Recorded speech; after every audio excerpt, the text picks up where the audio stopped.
सरकार के गठन के साथ कुछ निर्णयों पे हम लोग आगे बढ़े थे। आप सबको मैं कुछ जानकारी देकर के आज की इस प्रेस वार्ता में चर्चा करूं, उसके पहले आप सबको नमस्कार भी करता हूं और उम्मीद करता हूं कि जिस प्रकार से आप सबके सहयोग से हमने 6 माह में, खासकर 3 माह में कुछ निर्णय किए थे। 3 माह आप सबकी जानकारी में आचार संहिता के दरमियान चले गए, लेकिन उसके बावजूद भी सीमित दायरे के अंदर जो शासन की व्यवस्था हो सकती है, लोकसभा का इतना बड़ा चुनाव कराना, और जैसे मैंने पहले भी कहा था कि ये हमारे लिए बहुत बड़ी चुनौती थी, लेकिन मैं आपका भी आभार मानता हूं, सभी इससे जुड़े हुए पक्षों का भी मानता हूं और विपक्षी दल के लोगों का भी मानता हूं कि सबके साथ मिलकर के चारों चरण के चुनाव में किसी भी जिले में ऐसी कोई घटना नहीं हुई जिससे हमारा ये लोकतंत्र का पावन पर्व कहीं कलंकित हो। मुझे इस बात का संतोष है।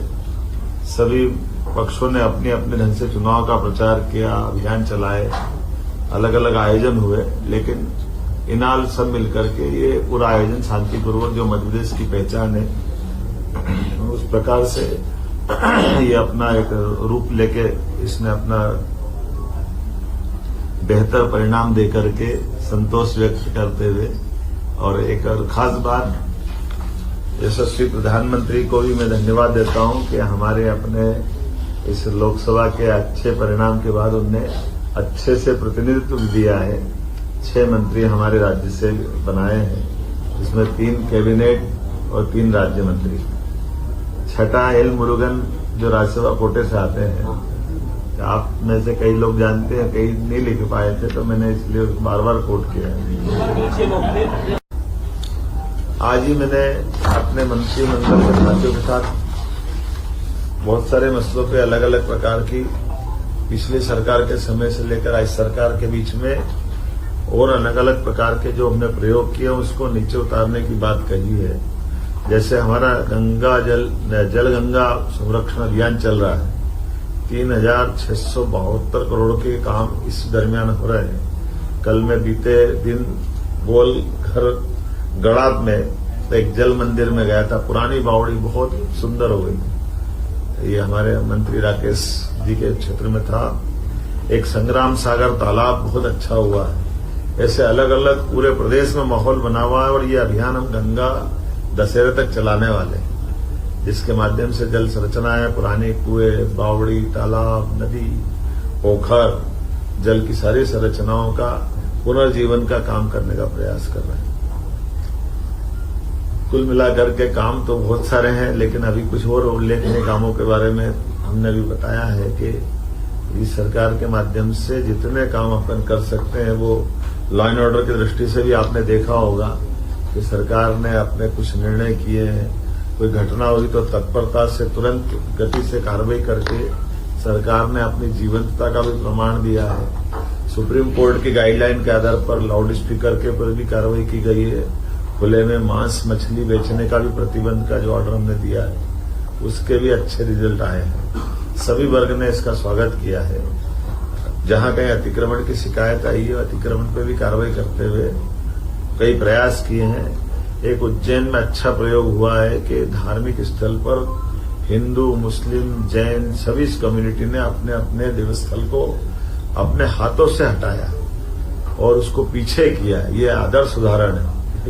इसमें अतिक्रमण नहीं बोला, रोड चौड़ीकरण, मतलब जब उनने बनाया था तो वो छोटा था, आज रोड चौड़ीकरण करना है। तो चौड़ीकरण में पहले लोगों ने मकान हटाए थे पीछे अपने, लेकिन ये धार्मिक स्थल छूट गए थे। तो धार्मिक स्थल के कारण से वो जो एक चौड़ाई मिलना चाहिए, वो चौड़ाई नहीं मिल रही। तो सबने मिलकर के मस्जिद 2 हटी है, एक मीनार वो मजार हटी है, 10-12 जैन और हिंदू मंदिर हटे हैं। सबने मिलकर के वो चौड़ीकरण का अपने परस्पर सद्भाव पूर्वक, बगैर कोई कठोर कार्रवाई के, स्वेच्छा से अपने अपने जगह दी।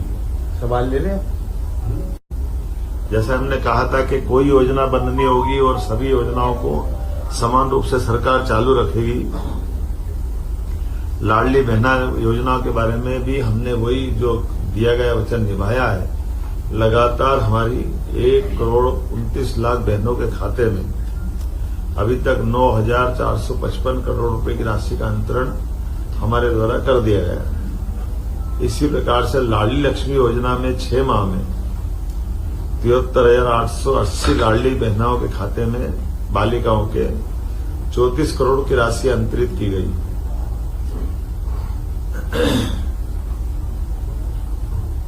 रसोई गैस सिलेंडर के लिए 45,90,000 बहनों के खाते में 118 करोड़ की राशि का अंतरण किया है। आपकी जानकारी के लिए कि बहनों को जो हमने कहा था कि 450 में गैस सिलेंडर देंगे गरीब बहनों को, तो वो हम बराबर दे रहे हैं।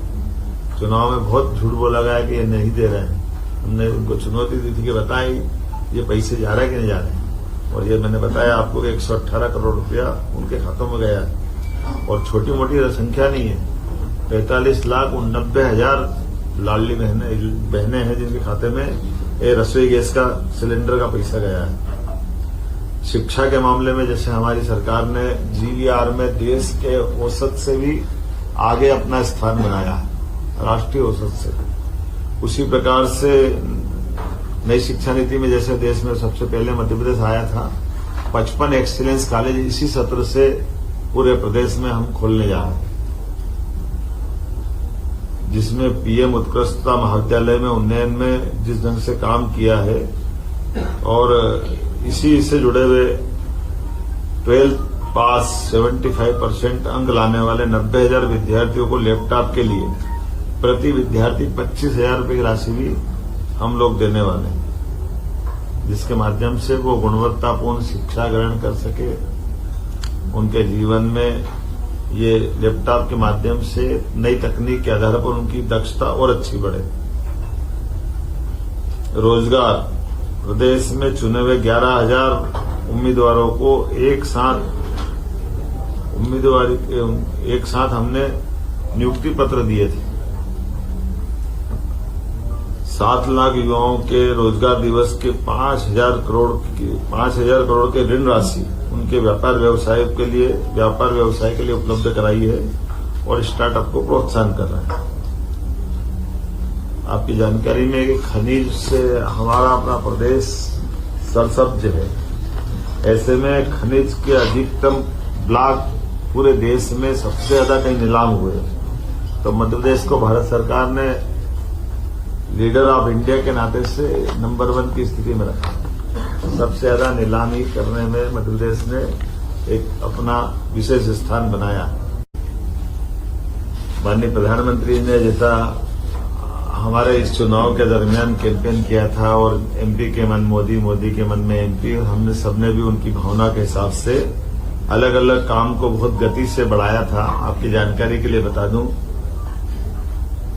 केन बेतवा लिंक योजना के माध्यम से विश्व का पहला नदी जोड़ो अभियान अपने इस मध्य प्रदेश और यूपी की धरती से प्रारंभ होगा, और इसी में हमने 12,000 और 5,000 दो अलग अलग टेंडर इसके जारी भी कर दिए और वो स्वीकृति की स्थिति में आ गए हैं। बड़ा बीच में फॉरेस्ट के लैंड का एक इशू था, जिसके कारण से उलझा हुआ प्रकरण था, लेकिन फॉरेस्ट को दूसरी लैंड उपलब्ध करा करके हमने इसका ये जो बीच का संकट है उसको बाहर करने का प्रयास किया है। मुझे एक और बात जानकारी देते हुए आनंद है कि पार्वती कालीसिंध चंबल योजना ये राजस्थान और मध्य प्रदेश के बीच 20 साल से उलझा मसला था। तत्कालीन जल शक्ति मंत्री श्रीमान गजेंद्र शेखावत जी की मौजूदगी में मध्य प्रदेश और राजस्थान के CM के साथ उनके अपने मंत्रीगण, हमारे मंत्रीगण और सबने मिलकर के 50-50% के आधार पर 35 हजार करोड़ के अलग अलग प्रकार से अपनी अपनी भूमि में इनके डेमो की श्रृंखला बनाते हुए ये एक बड़ा काम चालू किया, जो बड़ी परियोजना है PKC के नाम से। इसका पूरा हमारा चंबल का, मालवा का, ये पश्चिमी मध्य प्रदेश का हिस्सा बहुत लाभान्वित होगा। एक और बड़ा प्रोजेक्ट 1956 का बना हुआ गांधी सागर डैम, जिसमें 50-50% की जल राशि के आधार पर बंटवारा हुआ था, लेकिन कुछ कमी रह गई। उसके लिए भी हमने इशू उठाया और इस पर बात कर रहे हैं कि भाई जमीन हमारी ज्यादा जा रही है और पानी का उपयोग हमको कम मिल रहा है। तो हमारे किसानों की दृष्टि से चंबल का पानी का हमारा हक भी और बढ़ता है। इस बिंदु को रेस करते हुए हमने इसमें मीटिंग भी की है और मुझे लगता है कि इसका अच्छा समाधान निकलेगा, ताकि मंदसौर, रतलाम, नीमच इन जिलों के अंदर लिफ्ट इरिगेशन के माध्यम से इस पानी का उपयोग भी हम करने वाले हैं।